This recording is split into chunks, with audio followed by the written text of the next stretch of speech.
Okay. Hey guys, this is Sarah here. I just want to do a bit of an update over the last 2 years. I'll try not to go on a tangent because trust and believe I will. I love my tangents, okay? So good to so good to Okay, now I'm done. No trigonometry here. So, the last 2 years, last 2.5 years have been really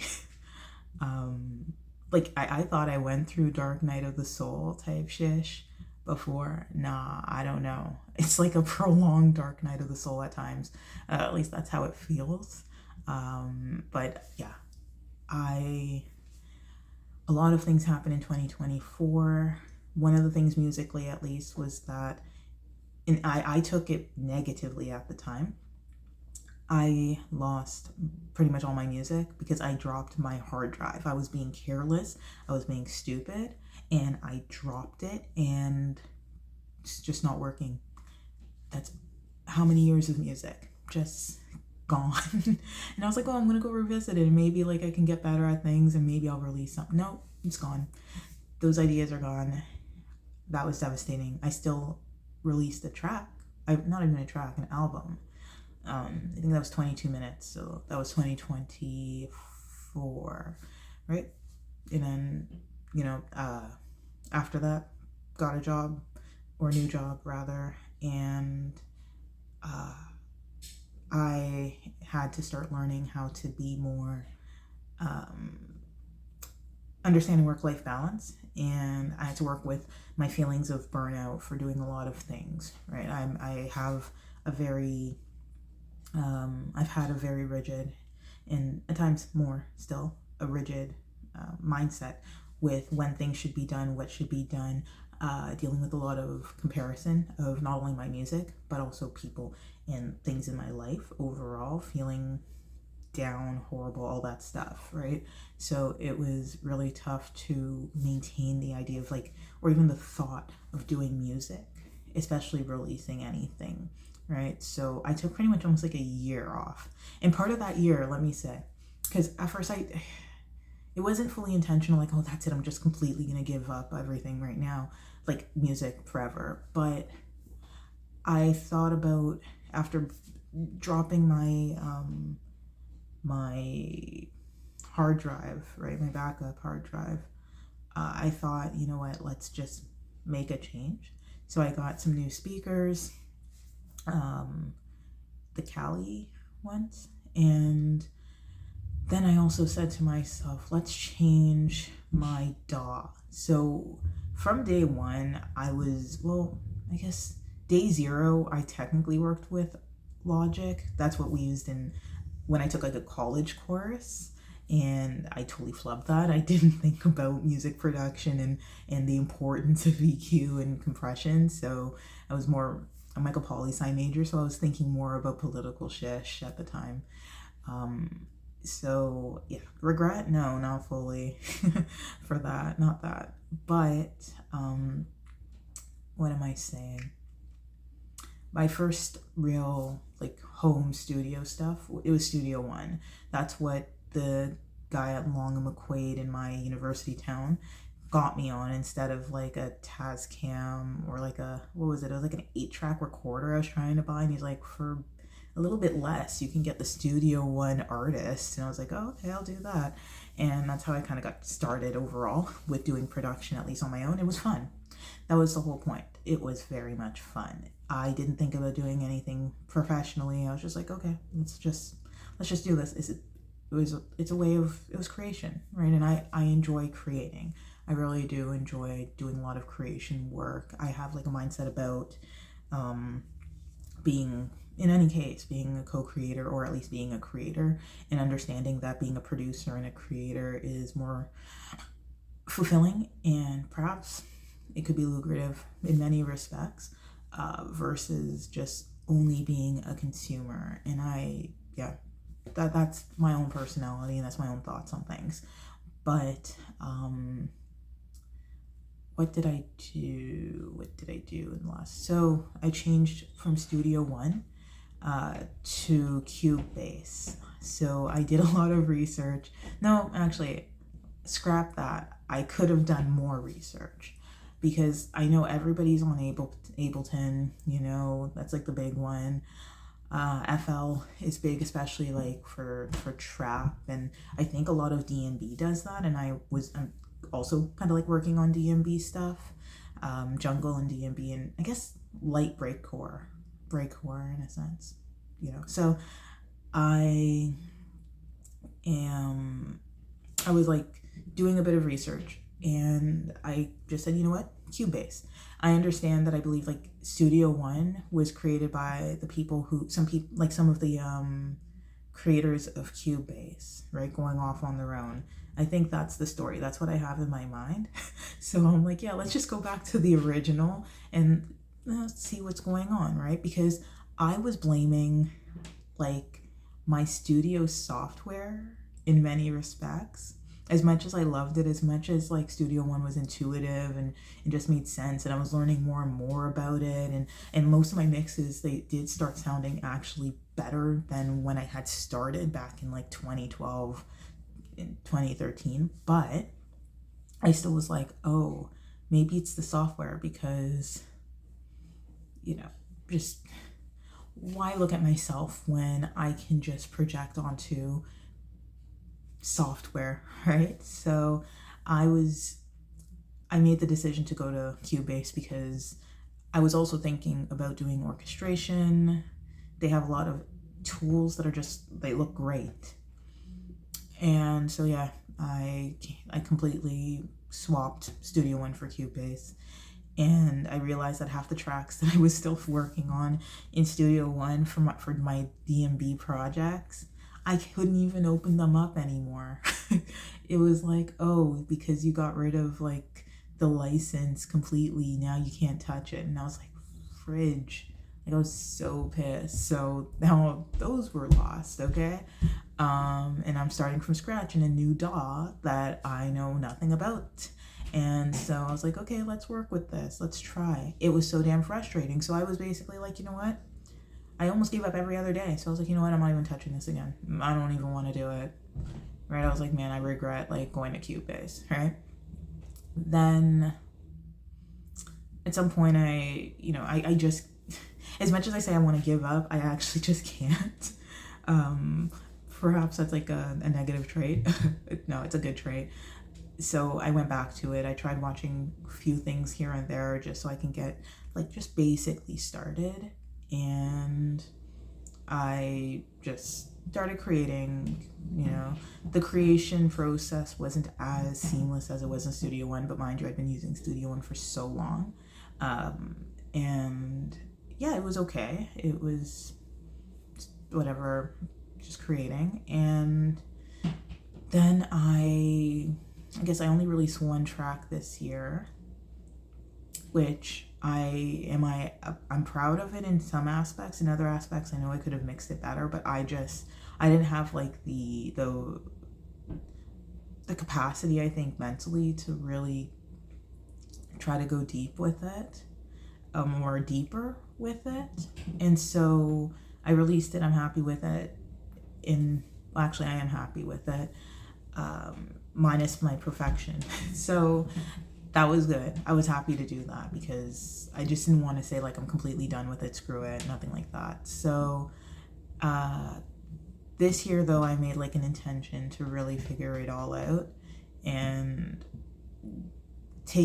do it in a different way. Go in a slightly different direction in terms of my mindset, as well as with really trying to understand what makes a lot of other music better, like from like a sound standpoint, or I was also wondering like, am I doing something wrong with like my instrumentation, like what's going on? So I stumbled upon a producer who ironically uses Studio One, and his stuff is absolutely amazing. And I was like, damn, I wish I didn't get rid of Studio One. But I did. And so I was like trying to like figure out what he was doing and try to apply it to my stuff a bit.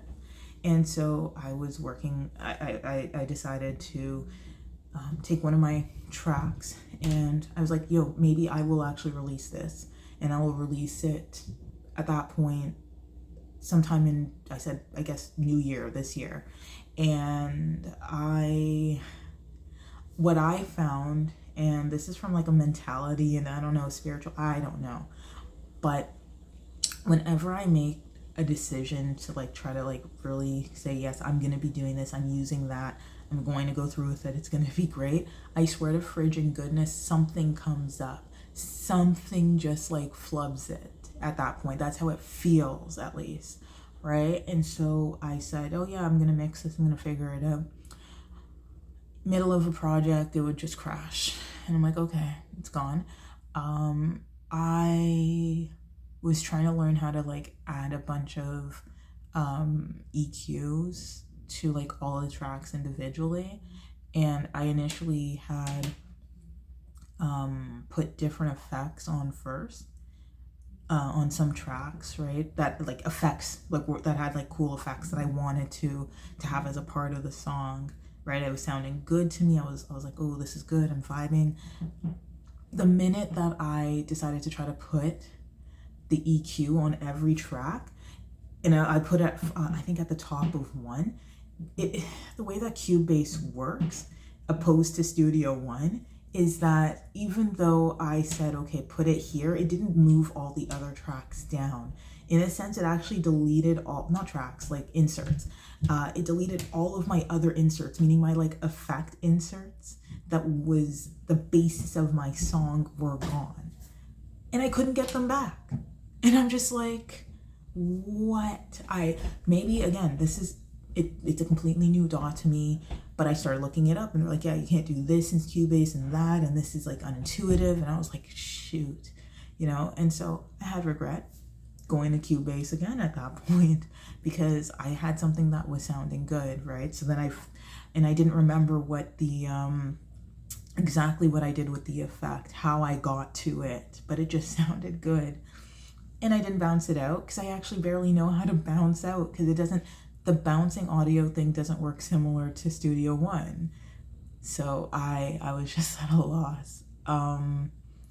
I kind of figured something out and then I got to mixing again. So, you know, my EQ, I no longer do additive. That was me back in like 2012, 2013, 14. I was doing subtractive, you know. I don't do a lot of compression because I'll be honest, I don't fully understand it. I only do sidechain. That's about the most, but I don't do anything else, you know, so, but I mainly stick with EQ for almost everything, and then delays and reverbs, right? And send them to sends. You don't put them in as inserts. Like, these are little things that I picked up, and as I was watching people's videos and trying to understand, oh, why isn't my stuff sounding a certain way? And then I learn, right? My low end, still got to work on that. There are some tracks where I'm almost like I refuse to put bass on it if I could, because I don't know how to work with it very well, especially between that and the high end, right? Or the high end, sorry, the kick and bass. I'm still working on that overall. It's a journey, but I was almost finished mixing the track and I was like, oh yeah, this sounds good, this sounds great. But then when I go and compare it to like the artist that like he's in, like, I think like the Spotify playlists and stuff, and great work, right? And I'm listening to it and I'm like, my stuff sounds like bad. And I got not pissed. Actually, no, I got pissed. Who am I kidding? I was mad.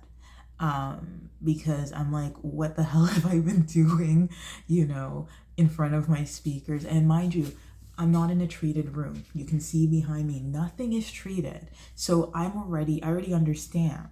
Like, I'm not in the perfect room that, you know, got reflections, it's bouncing. Like, I understand, right?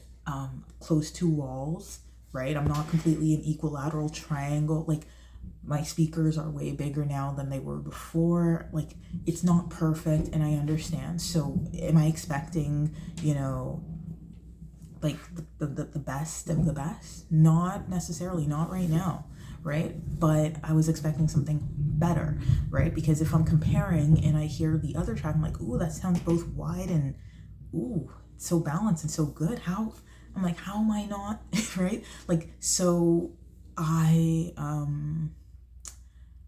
haven't touched Cubase. I have not touched that mix, or I hadn't touched that mix for like a while. So what I decided to do was say, you know what? I think I have to actually take the time to understand what the F I may be doing wrong. I may not get my mixes to be completely pristine. However, I would like them to actually stand beside a lot more like other tracks, right? So I took the opportunity, because the way that I learn is it's a combination of things. Some people just like to write, other people listen, other people talk, other people do. I learned at a young age, and I was chastised for this for a little until people realized, oh shit, it really works for her. Even for some basic stuff, I write things down. And it gets written into my memory for the most part. And then I look at the instructions, and then I follow that, and I do that enough, and then I'm fine. So that's what I did. I decided to buy some notebooks, right? Because I'm doing one for also like this my spiritual side, right? Because that was actually like working on my spiritual actually got me into saying, you know what, let's actually take a different approach with music. So yeah, I have notes for getting wider, clearer mixes. Little notebook, not even little. It's a nice notebook. And I've been working on things. I've got a number of pages of just notes. And the first thing and the reason why I got into this like rabbit hole was because I was listening to, I think it's Dom, like who does like the Cubase stuff, right? And actually, no, it wasn't him first. It was, I think it's Spinlight Audio, and Spinlight, hold on, I have his name somewhere, I should. Yeah, Spinlight Studios, okay. I decided to watch a video from him where he was talking about like how to make a mix like clearer, right? And he was going step by step, and he was doing rock, like more of a rock tune, and certain things that he did, I was like, what the like I was like, I've never done that before. In the years that I'd been creating music, I thought I was doing some of that. Like I'd hear things about gain staging, and I was like, oh yeah, like all my faders are at 0, so I'm good. I didn't know that there was so much more to gain staging, right? And so now, like that opened up my eyes. I was like, holy crap, there's so many things I should have been doing either at the onset when I record something, or I should, and then it's like, oh, now I know why people use a VU meter. Oh, now I understand this. Now I understand that. And I'm just writing all of my notes. And at some point, I'm going to just have a page where I have, here are some like little things to just keep in mind. It doesn't mean I have to do them 100%, but just keep them in mind, right? So it started with gain staging, right? Understanding what the peak is, what you should do here, what you could do there, how to arrange your track so it looks a certain way. And then I started asking more questions. I was like, what about EQ? What about this? What about that? So, and then it's like, oh, how do I gain stage in my DAW? Now that I'm using Cubase, how exactly do I do that? Then I look at Dom, and he talks about it, and I go, oh, okay, that's how you do that. So I just, the last time I went into my latest track, all I did was put everything at 0, and I know nothing's gain stage. I understand that now, and next time when I go in there, after I do more of my notes, I'll do it, right? and I'm going to practice. At this point, any track that I am putting out is more of a practice in mixing than it is anything else. And I might start keeping it even simpler just so that I can get the mix that I truly want. And and so that I can be even more proud of my music, because I took some time to go on YouTube to listen to some of my stuff. I have like these Amazon speakers, the V40, right? Because the V40, if you have two of them, you can actually do stereo with them. And I'd be in the kitchen because I cook, right? I just finished some jerk chicken. Like for planning for the week for me and my husband. So where I'm doing that, and I've got like my speakers, and I start off by listening because I love panning. I am obsessed with panning. I love when things get wild, and that might be, you can call it ADHD, you can call it whatever, but I love that, right? I start by listening to something like the Guess Who. And when I listen on those speakers, it's so great, because you hear things going on one side, and on the other, then you hear the bang, bang, and it's like, ooh, okay, the way it comes together. I love it, right? Some people might think it's jarring. I like jarring, clearly. So anyway, I started listening to my tracks on there, and I was like, yeah, it's still low. Yeah, I could have done this. Ooh. And I know, like, and my husband's always talked about, like, my hi-hats, and I knew. And I was so insecure about my hi-hats because I was like, I'm turning it down. I've turned it down how much in the mix? I can barely, it's like, what the fridge? I was so pissed off. Right? He's like, oh, those are harsh. I'm like, I know, and I don't know what to do. Right? And so I was like, well, that was years ago he used to say that, and then I knew that, and I was insecure, right? Because I'm like, I'm mixing, I don't get it, and I don't understand. I think I'm doing everything right. I'm watching these tutorials from people, and it's still not sounding right. I didn't understand parts of the basics. I still don't. I am learning. Every track that I put out from this day forward is going to be a practice in that. And I may honestly just like do quick videos about my notes on each track that I decide to touch again on my end, right? And then I might get into songwriting to understand again, right? To truly understand, once again, how to write a song. Because I used to do more songwriting before I even thought about production. I love songs. Of course, anybody. I'm a musician first, really. I'm a pianist and then a guitarist and then a producer in a sense, right? So it's like I want to go back to the form of the basics to understand what makes something good, right? Almost Rick Beato style, right? What makes this song or track great? And try to apply certain parts of it. Not try, apply certain parts of it, right? In my untreated room, understanding what I'm hearing, what I'm not hearing. I have like how many notes? It's amazing. I love it. I absolutely love it. Okay. Let me see. And I know I'm going on a tangent. Trust. You can click off at any point. I'm just like, I actually like, let me see. I'm going to do it in, I might do another video. This is part one. I'm going to do another one here.